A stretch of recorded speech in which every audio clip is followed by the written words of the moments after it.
The air inside the Ascend Grand Chicago tasted like money.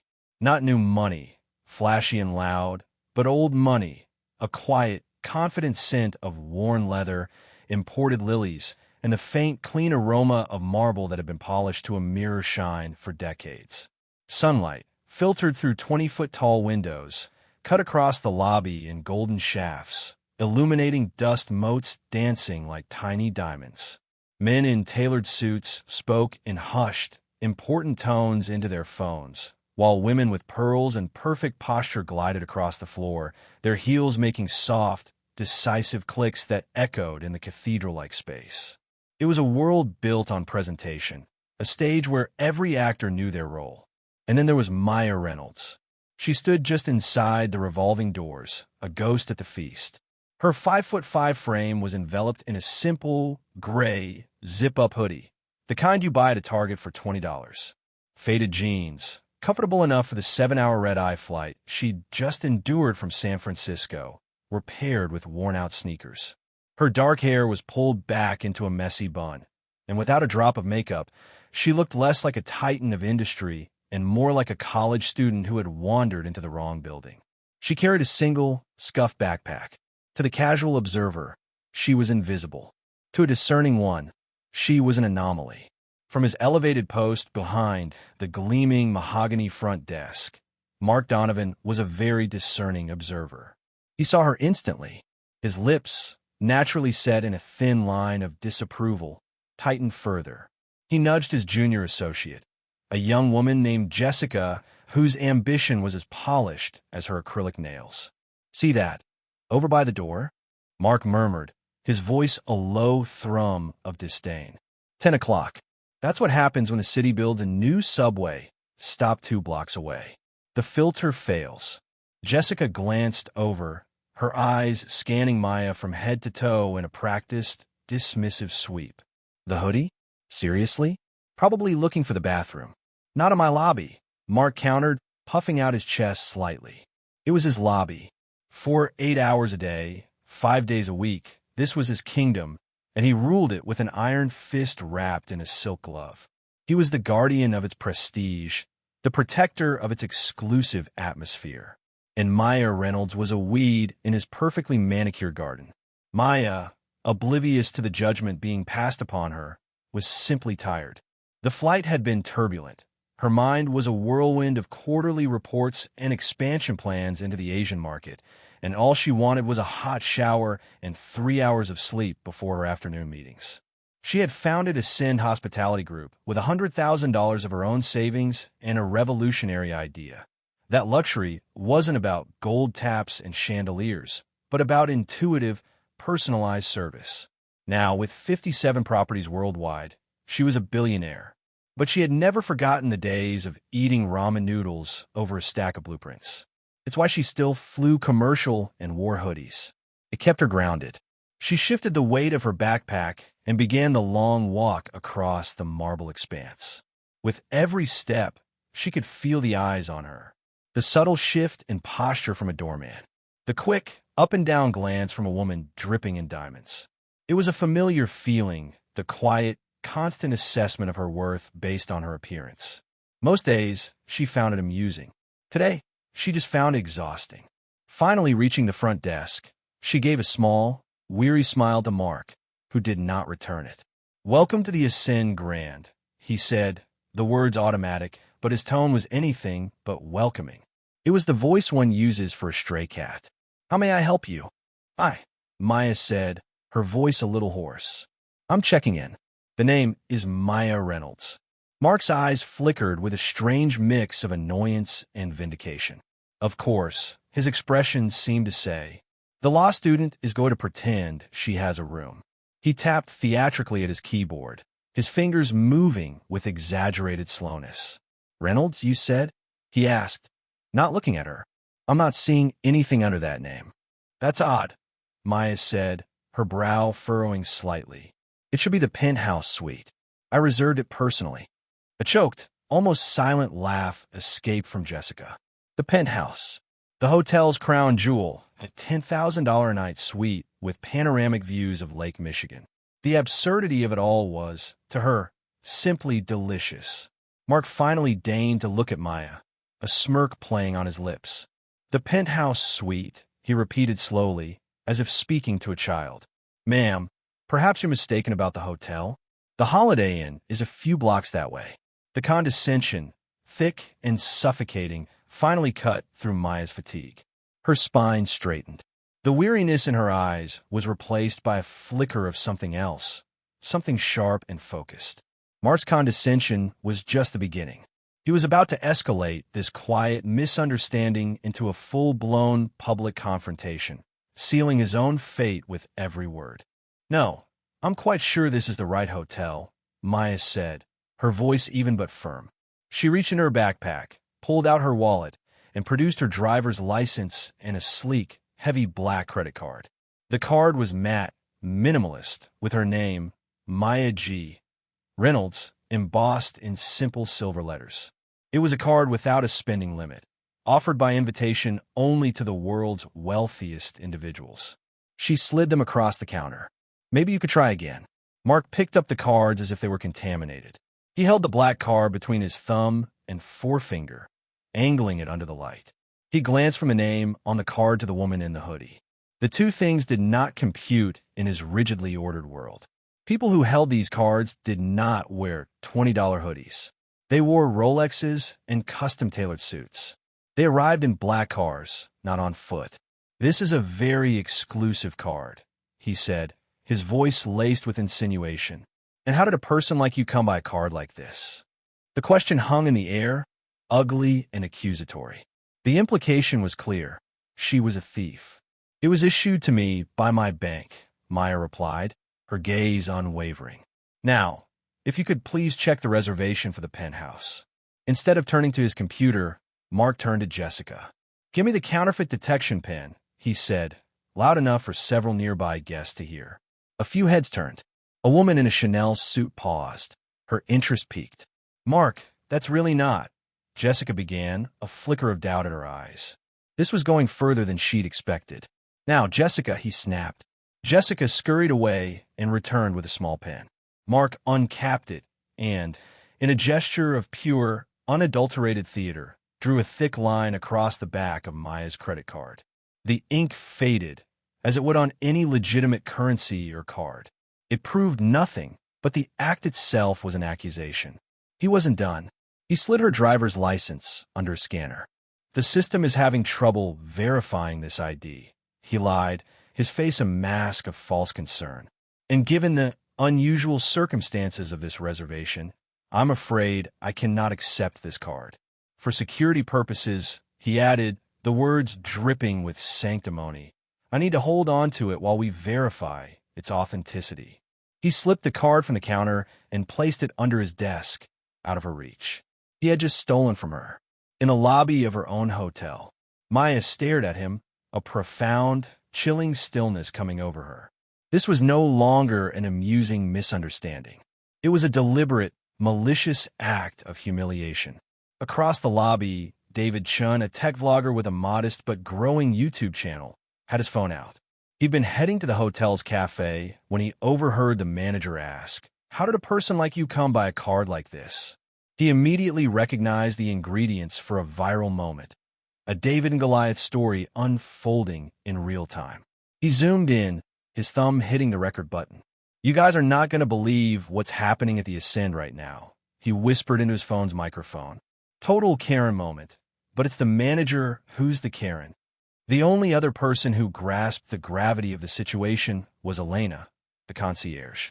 Positioned at her own desk, just a few yards away, she had heard everything. While Mark was performing his counterfeit detection theater, Elena had been frantically typing. She pulled up the master list of VIP arrivals and reservations. Her blood ran cold. There it was, highlighted in red with a dozen special instructions. Reynolds, Maya G. Penthouse Suite. Founder/CEO. Do not disturb. Notify GM upon arrival. Elena shot up from her chair. "Mark," she said, her voice trembling slightly as she approached the desk. "Mark, I think there's been a mistake. The reservation is here. It's a priority booking." Mark shot her a look of pure venom. "Stay out of this, Elena," he hissed, I am handling a security situation. Go back to your post. He turned his back on her, dismissing her as easily as he had dismissed Maya. He leaned towards Maya, his voice dropping to a conspiratorial, threatening tone. Look, I'm going to give you one chance to walk out of here, no questions asked. You can leave now, and we'll forget this whole thing ever happened. You don't want me to call the police, do you? The threat was the final straw. For the past 10 minutes, Maya had endured suspicion, insults, and theft. She had remained calm, hoping reason would prevail. But reason had long since left the building. Mark had cornered her, leaving her with no exits. He had mistaken her patience for weakness. He had no idea who he was dealing with. Maya remained calm, but her patience was gone. Mark had threatened her, humiliated her, and was about to call the police. He left her no choice but to make a phone call of her own, a call that would bring this entire hotel to a standstill. A smug, triumphant smile spread across Mark Donovan's face. He had her. She was cornered, exposed. He had protected his kingdom from the riffraff. He picked up the receiver of the desk phone with a flourish. That's it, he announced to the lobby at large. I'm calling security. We'll have this sorted out in a moment. As his finger hovered over the keypad, Maya held up a single hand. Don't bother, she said, her voice cutting through the air, quiet but carrying an undeniable weight of authority. I'll call the owner for you. Mark actually laughed, a short, barking sound of disbelief. You'll call the owner? And who exactly do you think that is? Do you have him on speed dial? Something like that, Maya replied, her expression unreadable. She reached into her backpack and pulled out her phone. Her movements were unhurried, deliberate. She ignored the stares, the whispers. The phone camera now pointed directly at her. Her thumb unlocked the screen. She made one call. The entire lobby seemed to hold its breath. David Chin's phone was shaking slightly with his excitement. Elena watched, her heart pounding.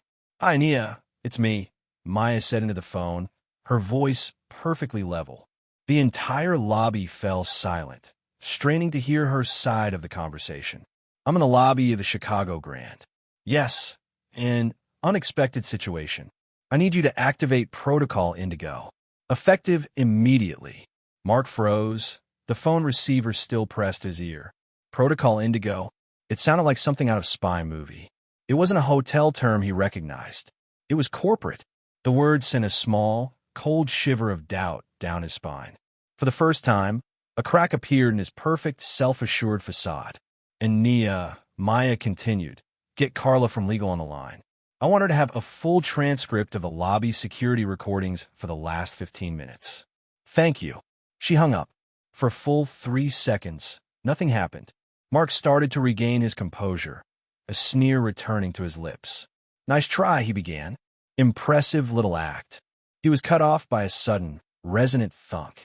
The 4 massive, 60-inch monitors mounted behind the front desk, which had been displaying a serene slideshow of autumnal forest scenes, all went black simultaneously. The sudden void of light and color was jarring. The lobby fell completely, utterly silent. A guest gasped. Then, after a beat of pure darkness, the screens flickered back to life. But the forests were gone. In their place, on all 4 screens, was a single, stark image, the elegant stylized of the Ascend Hospitality Group logo, glowing in a brilliant white against a deep blue background. And beneath it, in bold, capitalized letters, were 3 words that made Mark Donovan's blood turn to ice water in his veins. CEO alert. On site. The world stopped. Mark's jaw went slack. The phone receiver slipped from his grasp, clattering onto the mahogany counter. His face, just moments before a mask of smug superiority, crumbled into a canvas of pure, horrified disbelief. He looked from the giant screens to the calm woman in the hoodie and back to the screens. The connection was impossible, unthinkable, but it was staring him in the face in 60-point font. Jessica, beside him, had her hands clapped over her mouth, her eyes wide with terror. Kyle, the other desk agent who had been snickering in the background, looked like he was about to be physically ill. David Chin's vlogging persona was gone. He was just a kid with a camera, capturing a moment of raw, unbelievable corporate drama. He slowly panned his phone from the screens to the manager's broken expression. This was better than a viral video. This was a legend in the making. And Elena, the concierge, felt a tear of pure, unadulterated vindication roll down her cheek. She had been right. She had tried to warn him. Maya let the silence stretch, letting the weight of the moment fully settle on everyone in the room. She let Mark stand there, exposed and broken by the truth. Finally, she took a single step forward. She looked directly into his eyes, her own gaze no longer tired, no longer patient, but filled with a cold, clear, absolute power. "I am Maya Reynolds," she said, her voice clear and steady, reaching every corner of the silent lobby. "I'm the founder and CEO of this company. I built it from the ground up." She paused, letting the words land. "And you're standing in my hotel." The truth had been revealed, but the consequences were just beginning. For Mark and his team, this was more than the end of their shift. It was the end of their careers. The silence in the aftermath of Maya's declaration was deafening. It was a vacuum, where the only sound was the frantic, panicked thumping of Mark Donovan's own heart. He opened his mouth, but no words came out. An apology at the denial, an excuse, all died on his tongue. What could he possibly say? He was a man who had just tried to throw God out of his own church. Before he could find his voice, a subtle movement at the main entrance drew everyone's attention. Two men, both built like linebackers and dressed in impeccably tailored but understated dark suits, entered the lobby. They didn't look at Maya. They didn't look at the chaos. They simply took up positions on either side of the entrance, their presence a silent, unshakable confirmation of the new reality. Protocol Indigo was now fully in effect. Maya's attention returned to the three petrified employees behind the desk. She walked forward until she was standing directly in front of Mark. She did not raise her voice. She did not need to. Her words were quiet, precise, and as sharp as a surgeon's scalpel. "Mark Donovan," she began, her tone devoid of all emotion. "According to the Ascend Hospitality Group's Employee Handbook, Section 4, Subsection B, all guests are to be treated with dignity and respect, regardless of their appearance, race, or creed. You violated that. Section 7, Subsection C, prohibits the confiscation of a guest's personal property. You violated that by taking my credit card. And finally, Section 2, Subsection A, our zero-tolerant policy on workplace discrimination and defamation. You violated that when you profiled me, accused me of fraud, and threatened me in front of my own guests." She paused. "Do you have anything to say for yourself?" Mark just shook his head, his eyes glassy with shock. "I didn't think so," Maya said. She then looked at Jessica, and then at Kyle, the other agent who had been laughing. "The same violations apply to you both as active and passive participants. As of this moment, your employment with Ascend Hospitality Group is terminated. Effective immediately." As she spoke the words, a quiet beep sounded from the computer terminal. Nia, her executive assistant, had remotely deactivated their access. Their digital keys to the kingdom were gone. "Corporate security will escort you to your lockers to collect your personal belongings," Maya continued, gesturing with her head towards the two men at the door. "You will then be escorted off the property. Your final paychecks will be mailed to you, along with the paperwork for your severance, which I assure you, our legal team will be scrutinizing very carefully." The two security officers moved forward, their footsteps silent on the marble. They flanked the three disgraced employees. Mark didn't even look at Maya as he was led away, his face a gray mask of utter ruin. Jessica was openly weeping. Kyle just stared at the floor, his shame a palpable force. As they were escorted out, a smattering of applause broke out in the lobby. It started with one guest, then another, then David Chun, who lowered his camera to clap. Soon the entire lobby was applauding, not just for the drama, but for the swift, decisive justice they had just witnessed. Maya held up a hand, and the applause slowly died down. She turned to face the crowd, her expression softening slightly. "To all of our guests," she said, her voice now carrying a note of sincere regret, "I am truly, deeply sorry for what you just witnessed. This is not the standard of Ascend. What you saw was a failure of our training, a failure of our culture, and ultimately a failure of my leadership to ensure that every single person who walks through these doors feels welcomed and respected. It is a failure, she said, her voice gaining strength, that I intend to fix. Starting right now. Her eyes scanned the crowd and landed on the concierge desk. She walked over to Elena, who stood frozen, looking as if she had just seen a miracle. You try to do the right thing, Maya said softly, her voice now warm. You checked the reservation when your manager refused. You spoke up when it was easier to stay silent. What's your name? Elena, she stammered. Elena Ruiz. Elena, Maya said, giving her a small, genuine smile. I believe our director of guest services position in this hotel is now, as of 5 minutes ago, vacant. I would like to offer you the job on an interim basis. Your first task is to help me. Help me check into my room, and help me figure out how we make sure nothing like this ever happens again. Elena stared at her, her eyes filling with tears, this time of gratitude and disbelief. She could only nod, unable to speak. The lobby erupted in applause once more, louder and more heartfelt this time. This wasn't just punishment. This was restoration. Firing 3 employees was a statement. But for Maya Reynolds, it wasn't a solution. The real work started now, and it would stretch far beyond the walls of this one hotel, changing the very DNA of her company forever. The story of the CEO in the hoodie could have easily become just another piece of viral internet fodder, a satisfying but fleeting tale of a Karen manager getting his comeuppance. David Chin's video, raw and explosive, garnered millions of views within 48 hours. But Maya Reynolds and her team did something remarkable. They didn't try to bury the story. They embraced it. They reached out to David, not with lawyers and cease and desist letters, but with an offer of transparency. They worked with him to produce a follow-up piece, framing the incident not as a moment of shame, but as a catalyst for genuine, systemic change. The incident at the Chicago Grand triggered what became known internally as the Ascent Project, the most comprehensive operational and cultural audit in the company's history. Maya didn't delegate this. She led it personally. She flew to dozens of her properties, not as a CEO making a formal inspection, but as an unseen guest. She would arrive in her signature hoodie, sit in the cafes, and observe. She talked to housekeepers, bellhops, and junior desk agents, listening to their stories and frustrations. From this audit came a complete overhaul of the company's training protocols.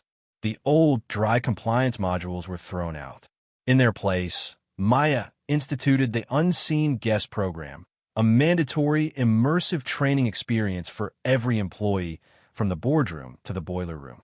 It used virtual reality simulations and role-playing scenarios, forcing employees to confront their own unconscious biases. The core lesson was simple but profound. Judge no one. Assume everyone who walks through your doors is the most important person in the world, because they just might be. The investigation also uncovered a deeper, more insidious problem.